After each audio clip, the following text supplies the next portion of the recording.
अब देखो कई लोग तो पता है क्या है, उनकी अब पेस नहीं खा रही, तो अब मेरे पास में कई प्रकार के वो करने लग रहे हैं।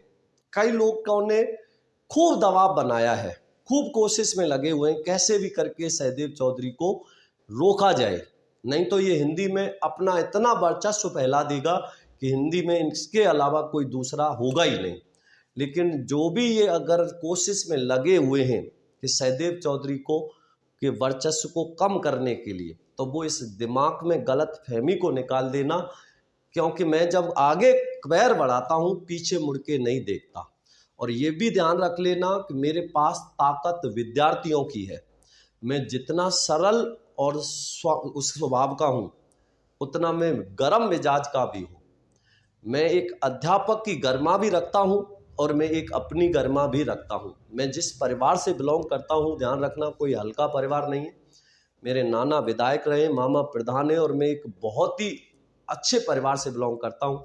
लेकिन ये चीज़ मैं कभी दिखाता नहीं, क्योंकि मेरा पेशा शिक्षक है, और शिक्षक का पेशा ऐसा है जिसमें किसी प्रकार का कोई दिखावा करता ही नहीं है। लेकिन एक चीज ध्यान रखना, जो लोग इसमें लगे हुए हैं कैसे भी करके सहदेव चौधरी को रोका जाए, तो सहदेव चौधरी का ना तो किसी पे बाल बांका होगा, और अपना जरूर तुम बहुत कुछ खो दोगे। ये बात दिमाग में स्थायी बिठा लेना। अगर ये हो किसी के दिमाग में कि ऑनलाइन क्लास में कमेंट करके इमेज बिगाड़ देंगे, कुछ भी कर देंगे, तो मुझ पर इस चीज़ का कोई फर्क नहीं पड़ेगा, क्योंकि 10-20 नहीं, मुझे लाखों विद्यार्थी प्रत्यक्ष रूप से जानते हैं जो मुझ पर पढ़े हैं, और उनको बहुत अच्छे से पता है कि मैं कोई भी चीज़ का दिखावा नहीं करता। जो बाहर से हूँ वही मैं भीतर से हूँ। रिश्ता रखता हूँ तो दिल से रखता हूँ, सम्मान देता हूँ तो दिल से देता हूँ।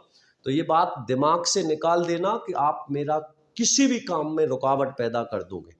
मुझे बहुत अच्छे से पता है कि ये कौन कर रहा है, कौन करवा रहा है, क्या कर रहे हो। तो ये दिमाग में स्थायी बिठा लेना कि जब मैं क्लासरूम में होता हूँ तो मैं एक सच्चा शिक्षक होता हूँ, और क्लासरूम के बाहर जब मैं होता हूँ तो मेरा अलग रूप में होता हूँ। तो इसलिए कह रहा हूँ कि किसी प्रकार की कोई गलतफहमी में मत रह जाना कि मेरा कुछ नहीं बिगड़ेगा, लेकिन आपका बहुत कुछ बर्बाद हो जाएगा केवल मुझे नीचा दिखाने के चक्कर में। ठीक है, तो इसमें अधिकरण कारक होगा। गर्व करना विकल्पों